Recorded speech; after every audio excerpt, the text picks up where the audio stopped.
Here we make our living by selling our fruits and vegetables that we grow to other people, to neighbours, but we also have a small tobacco section where we grow tobacco. Tobacco is very popular in the 1700s. People smoke it.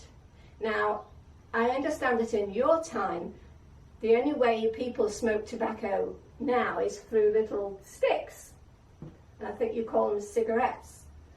In my time, we have pipes, and we smoke it through pipes. And we think that tobacco is good for our health. We think it helps with headaches. It settles an upset stomach. Now, I know in your time you found that tobacco is not healthy, but you live a lot longer than we do. We don't live as long as you do in the 1700s because we don't have good medicine. We don't have good doctors just around the corner. So we think tobacco is good for us. And then what we do is, tobacco is harvested. It's a big plant with big green leaves like this. And so it needs an awful lot of work. So the boys would be out helping my husband in the fields, and they would be attending to all the tobacco plants, taking the flowers off so that the tobacco plant would grow more bushy. And the little people, if there are any little people, even the age of 3, they have jobs. Everybody's got chores to do, even the smallest children.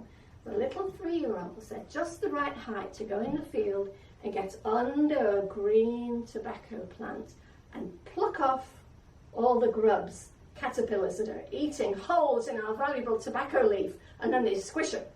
So everybody is very important.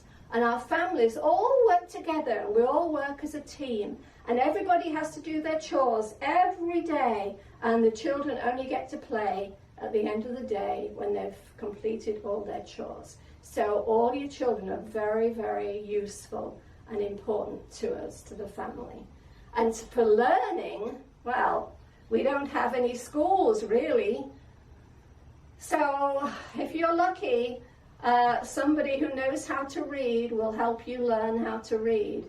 But it doesn't really go much further than that. And the girls really receive no schooling unless they're wealthy. Like there's a wealthy family nearby called the Ellicotts. Now the Ellicotts, they could have afforded to have what they call a governess to teach their children, because they could afford it.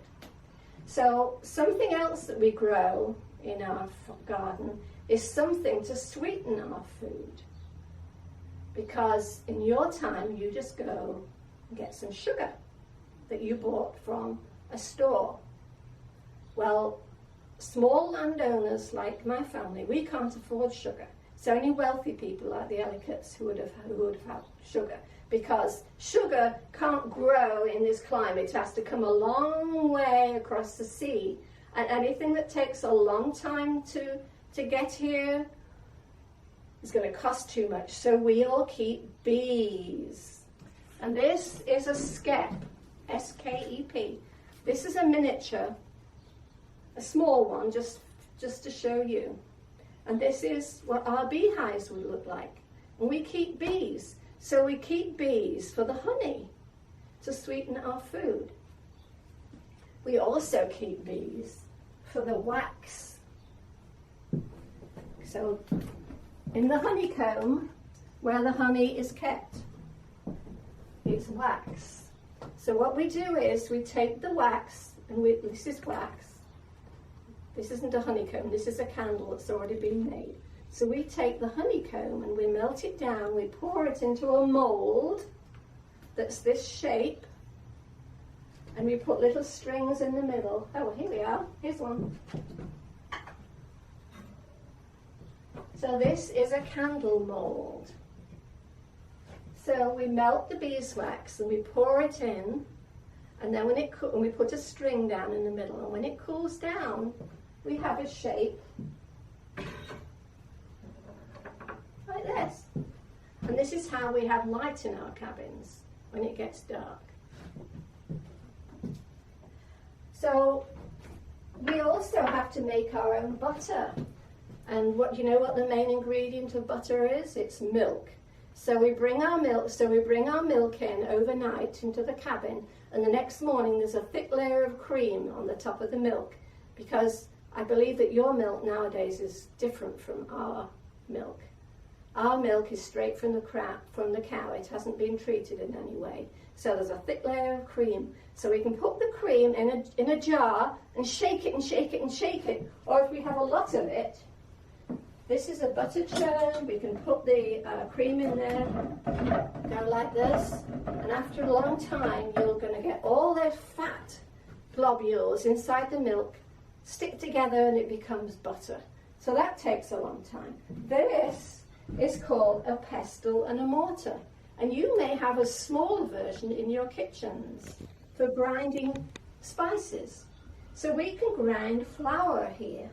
We can make bread. Have like a pancake that we call a Johnny cake. And we grow corn, you know, corn on the cob you call it. And when the kernels are dry, we put them in here and we can grind them down, and then we get like a flour. Let me show you, you can just see.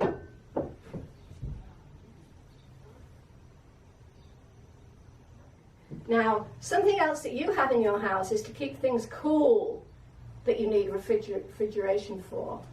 As I say, we do not have electricity.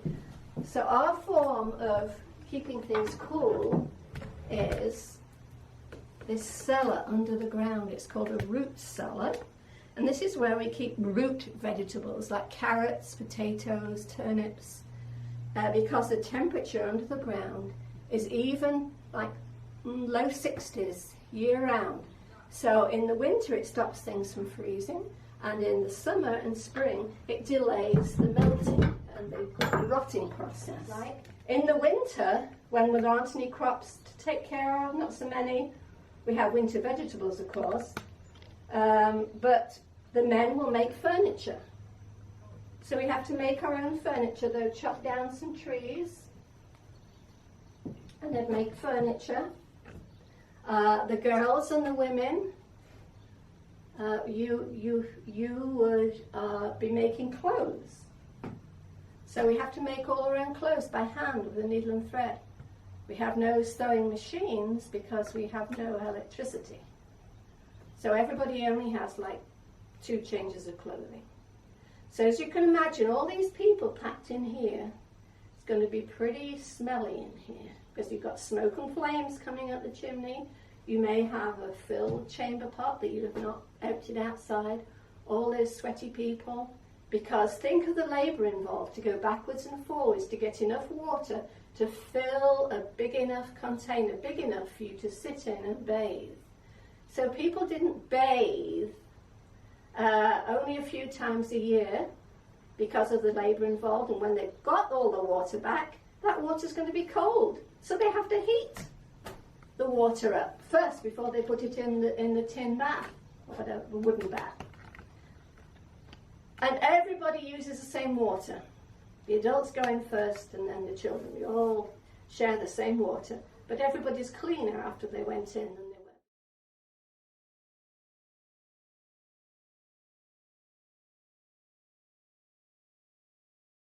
were. See, I say herbs because I come from England. You all say herbs, but we're talking about the same thing. We have herbs here like you do for cooking. We have oregano, we have thyme, things that we put in our food to make them taste good. We have, let me show you this. This is really interesting.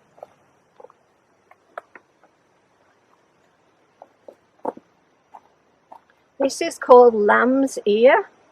It's very, very soft, and they have it, when the plant's grown bigger, these are really big.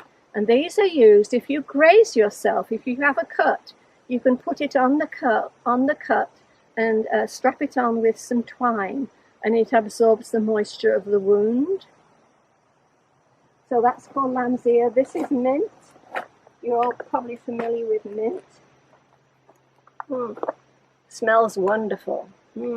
So we can make tea out of mint. We have chamomile that we can make tea out of. When I say tea, that's not the black tea that you may be familiar with at home. This is a hot herbal tea. We small landowners cannot afford tea because tea plant is like grows far away in a different country across the sea. So it's very expensive, as I explained with sugar, why sugar is expensive. So tea is very valuable at this time period. So we don't, the Ellicotts would have had black tea, but we make herbal teas. We also used herbs for medicines. And we also, as I said before, we do smoke tobacco. Tobacco does have a medicinal use too. Thank you for coming to visit me today. And at a later time, I'm going to tell you about what I'm wearing, explain my clothing to you.